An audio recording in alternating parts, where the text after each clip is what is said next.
for having me here, Christian. Nice audience. So my name is Eric Heymann, VP Engineering, as Christian said. I'm VP Engineering at FlixBus since 2.5 years. And today I would like to tell you a little bit about how monitoring, tracing, and stuff is coming into play for us as an organization, because it's for us more than just ensuring that we have some kind of KPIs and key KPIs to understand how our systems are doing. Right, so a few words about, hello, about FlixBus, just very little ones. So FlixBus has started in 2013 and is really extremely fast-paced company, is really aggressive, is really growing very fast. There were about 60 competitors when the market in Germany had been deregulated. We still have very few, but no one is really playing a role anymore on the bus market. Still, we have a lot of competition.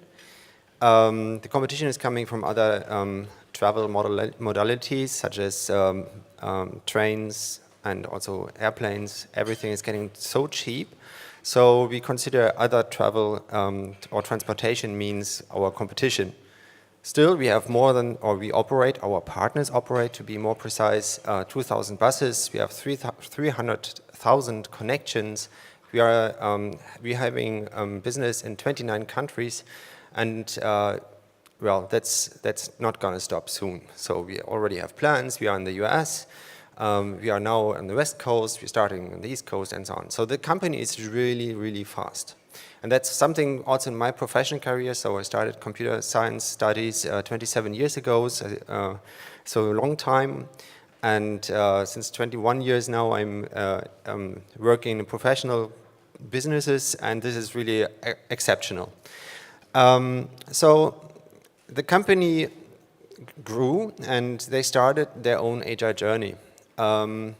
Why that? Because FlixBus has also acquired another company called Mein Fernbus. Mein Fernbus has developed the backend system and the e-commerce system.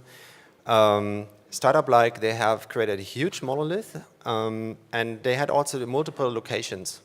So FlixBus is mainly Munich-based. Mein Fernbus is in Berlin. And there were some scalability issues, not only on tech side, but also on organizational side. So we could see that the velocity of the teams went down, and many things needed to be fixed. So when we observed the situation, we decided to do something.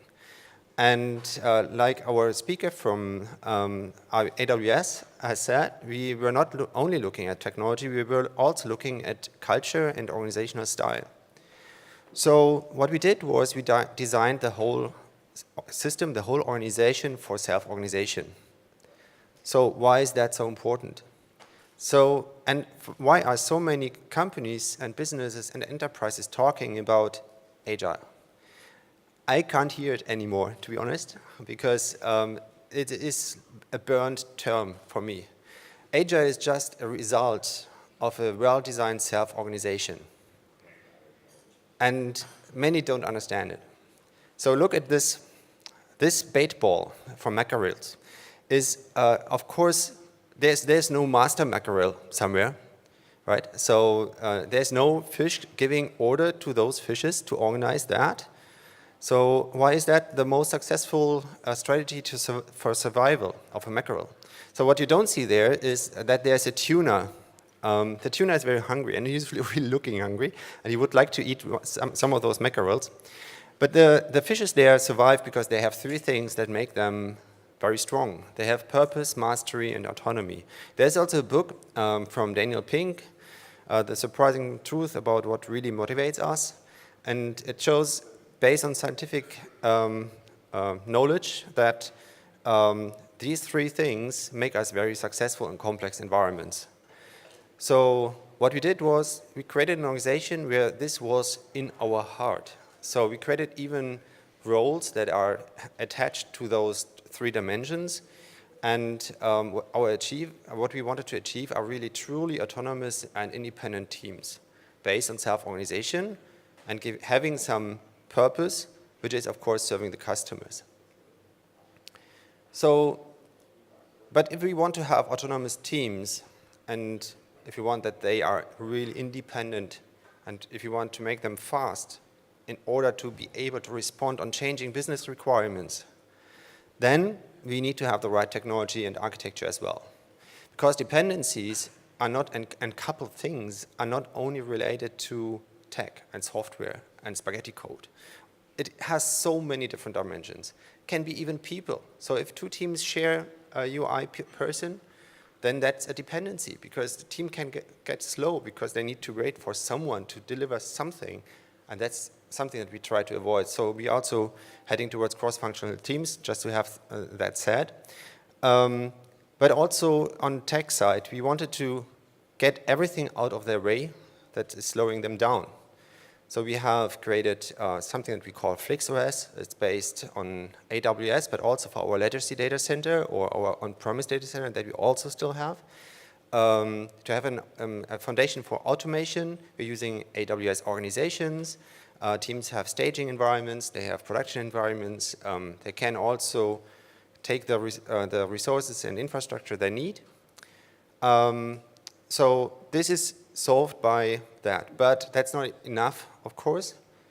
What I said before, it's still true. We still operate a monolith, and we also need to have an engineering structure, engineering strategy to deal with that. So again, also like our colleague from AWS has said, we try to decouple.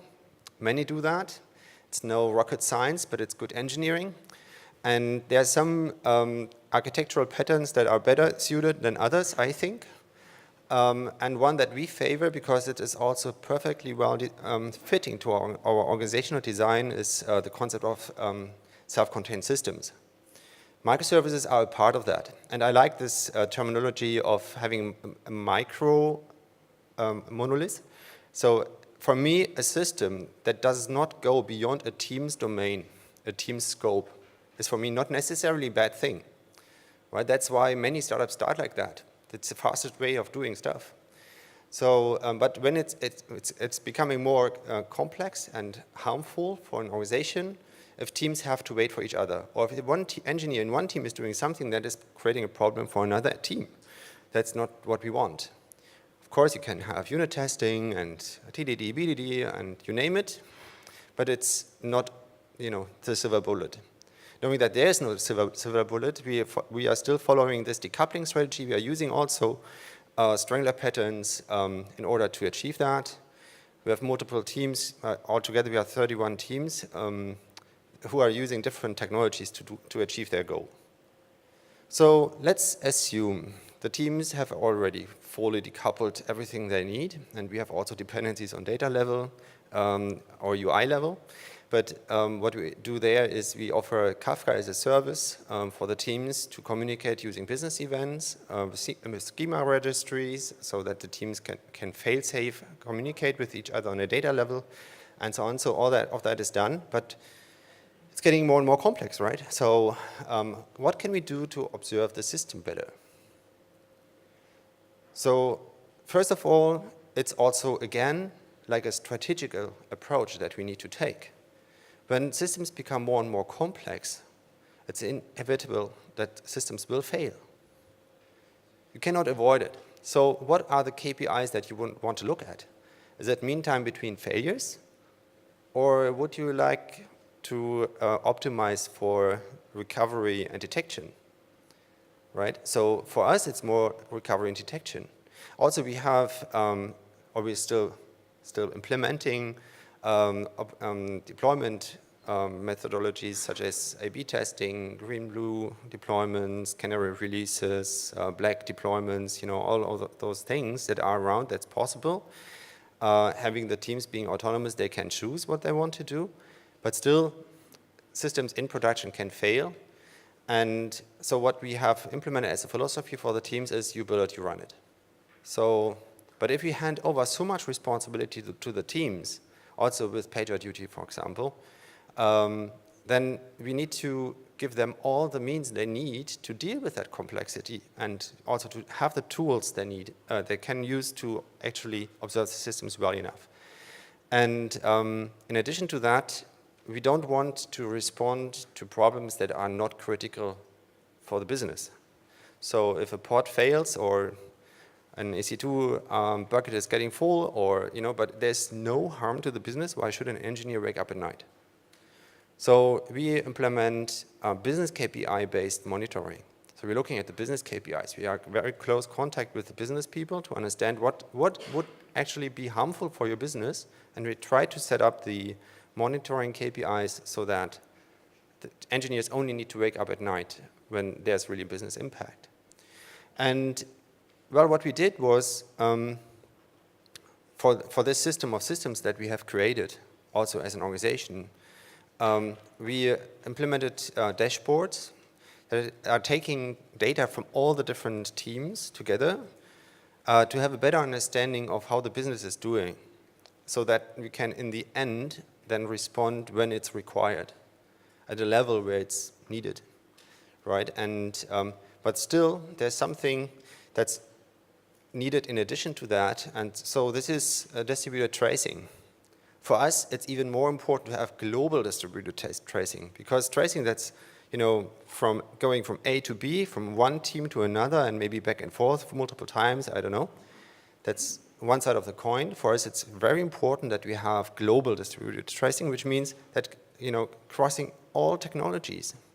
And also for us, this is still a challenge that we need to tackle.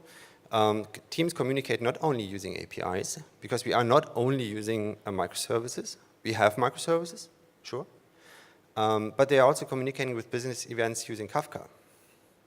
And that's really time critical. Even our transaction in the e-commerce backend or in the e-commerce system is based on business events, right? So if there is a delay, some kind of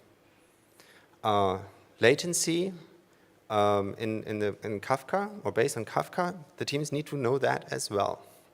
Right, so there is something that is still a challenge because we need to have really a global distributed tracing, and this will be a key for us also to be very successful in this environment.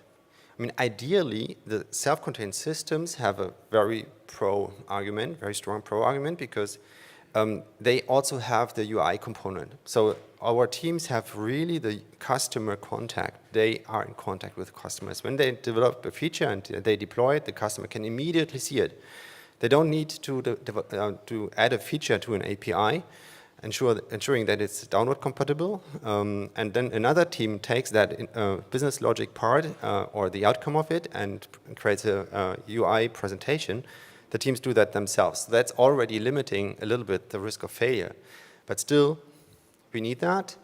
And this will be very interesting for us also to work together with New Relic to achieve this mission.